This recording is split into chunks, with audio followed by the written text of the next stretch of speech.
Hi, welcome to week 3 or module 3 of the BTS course. I hope that you're all doing well. I just wanted to offer a quick follow-up on a few things for this week. I am so impressed with your engagement on last week's discussion. So thank you so much for taking a difficult question seriously. And certainly it's one that's filled with lots of ambiguity and nuance. And I appreciated your varied and gracious responses to one another. So thank you for doing that. Christians often do a lot of private devotional study of the Bible, and regardless of where you identify or if you identify as a Christian, the Bible is best studied and understood in a community with other people. So you did an amazing job as a community last week with engaging the Bible. Your discussion forums is one place where you all can hear what others are thinking and processing in the course. And so my only reminder for this is that if you do post early, please do make sure to go back and read through what others have posted. And as an incentive, I'll try to contribute further to these discussions since you might be curious about what your professor can contribute to this larger academic conversation about the Bible, but also wanting to give you some space to discover and articulate your own thoughts about the course content. Hopefully, you kind of enjoy that delicate balance of that conversation. And then on to grading. Everything, I'll try to grade everything within the week, and you probably noticed you've already gotten some grades back. I'll just encourage you again to go back and look at the feedback that I've provided for each of your assignments, especially for things like your BMA. I have different suggestions on what else you could look at because each of yours scripture passages are different, and there's just some nuances that as we get into each one, that the others don't have. So if you get feedback and you're wondering, oh, I didn't know that, like know that everybody's getting similar feedback but on different kind of topics. Thank you also for taking your BMA assignment seriously. While the textbooks or the text boxes on the worksheet look deceptively small, that doesn't mean you can only write bullet points or just a few sentences. So this is your chance to really dive deeply again and again into your passage because we're going to keep going back to it.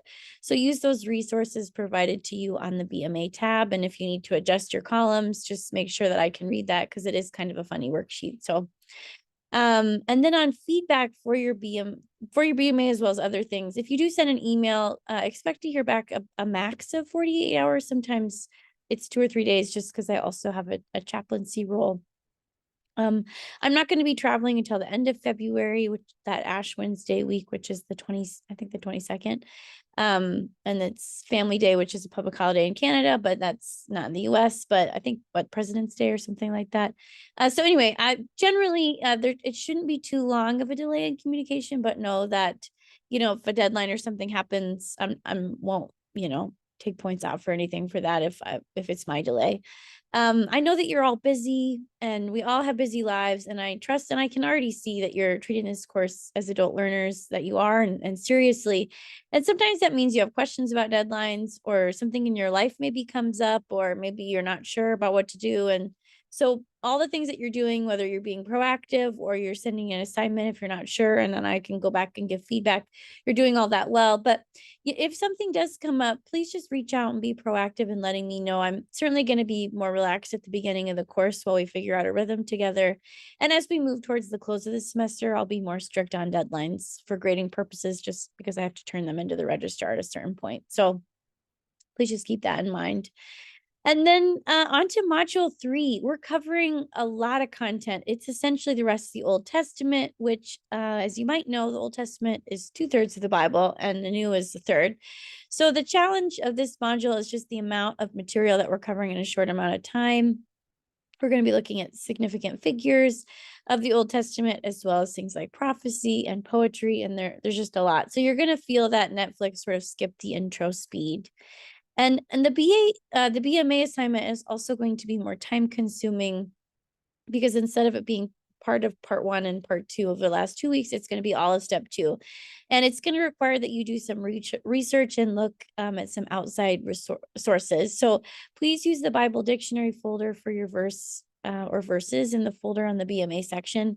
And you're going to want to read the article that goes from your book with the Bible, which is at the beginning of the book. And so I'll try to do my best to continue to update the BMA page with more direct links to the library, as well as just in the course of this second time I've taught this course, I've noticed that maybe it would be helpful to have some more specific links for this course for online learners. So I'll be reaching out to the Biblical and Theological Studies department and using some of your questions that have been really great questions come up, and just how can we figure out how to access online research material that's academically rigorous for other future learners. So that's paying off dividends.